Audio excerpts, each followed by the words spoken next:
یہ پورا معاملہ اس کے ساتھ ہوا ہے. میں یہ سامنے ایک ہمیں نظر آ رہا ہے اوپر سے، یہ سامنے ریڑھی پہ چنے بیچ رہا ہے ایک آدمی.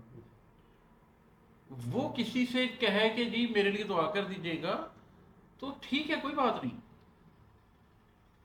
لیکن ایک آدمی کو یہ احساس ہونا چاہیے کہ اس کا رب سے رشتہ ہے کوئی. تو جو صاحب علم ہے اس کے اوپر سختی زیادہ ہوتی ہے. تو انہوں نے سب کچھ جانتے بوجھتے غلطی کی، اس کی ان کو قیمت دینی پڑی اور پھر کچھ مہینے ان کو معافی تلافی مل گئی. یہ ہے پورا معاملہ. دیکھیں یہ جو بھی پیچھے ویڈیو بن رہی تھی، میں اسی میں آپ کو ایک مثال کے طور پر ایک بات بتا دیتا ہوں، اس سے مزید آپ کو کلیئر ہو جائے گا.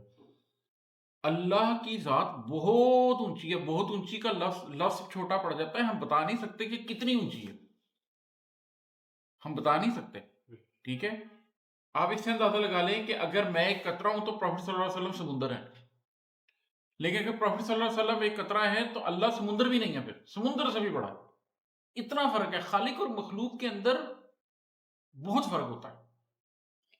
جو چیز ہم دنیا میں اپنے لیے قبول نہیں کرتے اس کو اللہ پہ اپلائی کرنے کی کوشش نہیں کرنی چاہیے. میرا بیٹا، میں اس کی ہر ضرورت کا خود خیال رکھوں گا. اگر پھر بھی اس کو کوئی ضرورت ہے وہ میرے سے خود کہہ سکتا ہے. وہ حنان صاحب کے پاس جائے اور کہے کہ میرے والد صاحب سے بات کریں کہ مجھے ایک سائیکل دے دے. سائیکل تو شاید اسے مل جائے، لیکن اس کا اور میرے رشتے میں دراڑ آتی ہے. اس کو میرے پاس آنا چاہیے تھا. جب دنیا میں یہ حال ہے کہ باپ کو بری لگے گی یہ بات کہ بیٹا ڈائریکٹ میرے پاس کیوں نہیں آیا، ادھر ادھر سے وسیلے کیوں ڈھونڈتا پھر رہا ہے، تو اللہ کو بری نہیں لگے گی. آپ کو براہ راست رب سے مانگنی چاہیے. آپ کا ایک اللہ سے تعلق ہے، اللہ سے مانگے. کیجولی دعا کرا لیں وہ اور بات ہوتی ہے. اٹھتے بیٹھتے ہم سب سے کہتے ہیں، بڑا چھوٹے سے، چھوٹا بڑے سے.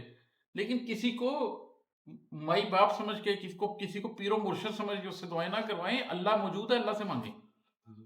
یہی میں آپ کو کل مثال بھی دے رہا تھا کہ وہ ایک بزرگ تھے ہمارے جاننے والے، وہ بڑے پکے بریلوی تھے اور مجھے کہنے لگے کہ یار مجھے زندگی میں نا ایک ملا ہے جو صحیح بہت اچھا بہت اونچا ولی تھا نا، اور وہ پکا سلفی تھا. وہ رب کے علاوہ کسی کی مانتا نہیں تھا، اسی کا بنتا تھا. تو میں مسالک کی بحث میں نہیں پڑھنا چاہتا، سب ٹھیک ہے، لیکن ان چیزوں سے ماورا ہو کر یہ سوچنا چاہیے کہ اللہ سے آپ کا رشتہ کیا ہے اور اللہ سے خود مانگنا چاہیے.